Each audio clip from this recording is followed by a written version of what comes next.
On en vient au 3e épisode de notre série consacrée à la gastronomie. Vous faites peut-être partie des 4,5 millions de lecteurs qui vont chercher des recettes et des astuces dans les magazines culinaires. On vous emmène aujourd'hui dans les coulisses de ces revues spécialisées. Et vous allez le voir, les numéros pour Noël sont déjà quasiment terminés. Yannick Le Gall, Gilles Bezou, Yoann Dorian et Macuel Buet.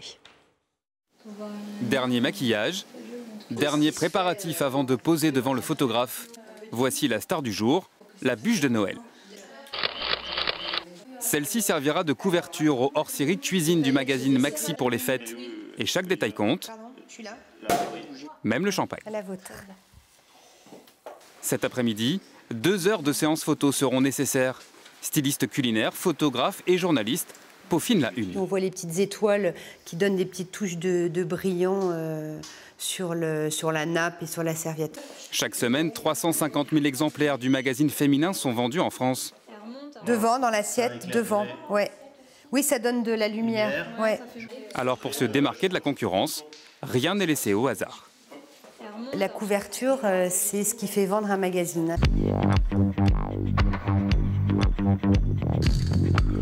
Et à peu près, je crois que c'est les consommateurs se décident, c'est entre 5 et 9 secondes, hein, l'achat. Donc c'est vraiment le coup d'œil, je prends pas. Maëva et Olivia sont journalistes culinaires au magazine Saveur. Chaque jour, elles testent tous les nouveaux produits de la capitale. Direction ce matin, la fabrique de l'éclair de génie de Christophe Adam. J'allais dire, tu vois, il y a encore de la cerise, mais non, pas de cerise. À Noël, le célèbre pâtissier parisien spécialiste des éclairs sortira sa première bûche. Alors du coup, il y a une insert, donc crème pâtissière à la noisette, en praliné noisette qu'on fait nous-mêmes. Vous avez une mousse vanille, et ensuite vous avez un croustillant praliné et une dacquoise noisette. Et ça, ce type de produit, c'est ce que vous pouvez mettre dans Saveur dans un prochain numéro, par exemple? Complètement.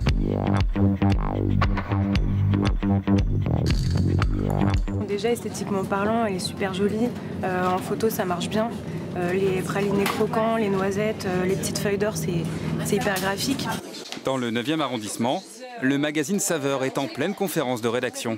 Jusqu'à maintenant, les pâtissiers, en fait, c'était les stars. On leur demandait absolument rien. Pas de saison, en fait, il faut avoir une tarte aux fraises à Noël. La revue fait saliver tous les mois près de 80 000 lecteurs et chaque numéro est préparé très en amont. Le spécial fête est terminé pour nous en rédaction, et sauf les pages de shopping.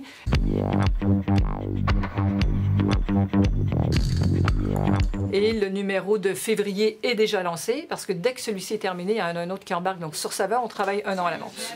En France, chaque année, les magazines culinaires sont dévorés par 4,5 millions de lecteurs. Et demain, pour le dernier épisode de notre série, nous vous parlerons de l'essor des restaurants spécialisés dans la viande, un pied de nez à la mode du vegan. Pour dénicher les meilleurs restaurants à des prix accessibles, il y a les guides. Alexandre Kama, bonjour. Bonjour. Vous avez fondé le Fooding il y a 17 ans déjà. Alors on le trouve en version papier comme ici, mais aussi en application sur les smartphones.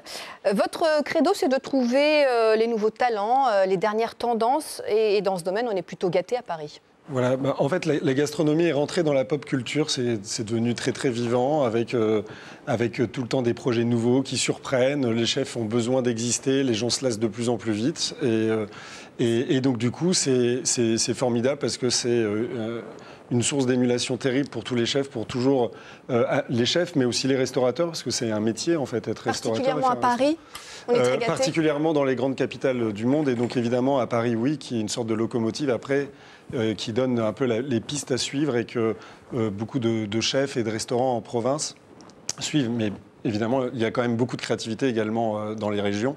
Mais Paris, évidemment, moteur dans ce domaine. C'est une énorme ville. Nous, on couvre déjà un minimum 2 bons restaurants qui ouvrent par semaine. Donc c'est évidemment quelque chose qui est une exclusivité dans les plus grandes agglomérations, quoi. Alors, votre credo, c'est aussi de dépoussiérer la cuisine gastronomique, de faire tomber les barrières entre les grands chefs étoilés et puis les petits bistrots. Voilà. Et donc en fait, pour reparler tendance, en fait, par exemple, en ce moment, et vous avez plusieurs grosses tendances qui se dégagent. Il y a un retour de la cuisine méditerranéenne renouvelée, libanaise, grecque, israélienne, etc. Les restaurants sont pleins. Il y en a, je sais pas, il ouvre un restaurant pratiquement tous les mois de ce type de cuisine. Pour des histoires de santé aussi, peut-être? Aussi, puis parce que c'est ludique, parce que c'est informel, parce qu'on mange un peu avec les doigts, et donc ça plaît beaucoup.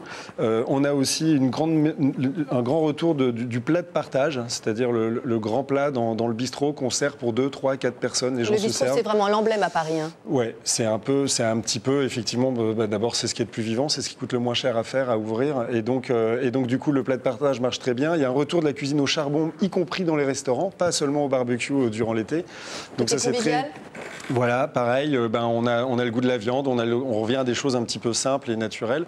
Et puis il y a la friture aussi, ça c'est toujours assez drôle. Vous avez parlé de la viande, du retour de la viande et des restaurants de type fumoir à l'américaine, etc. Et en fait, la friture, qui est aussi un pied de nez au véganisme, est complètement à la mode, à travers des restaurants qui sont sous influence japonaise, italienne, française, américaine, etc. La friture est vraiment en train de faire un grand retour. Et ça, c'est moins bon pour la santé. Merci Alexandre Camas. Je rappelle donc le titre de ce guide, Fooding. Le prochain sortira donc en novembre 2017.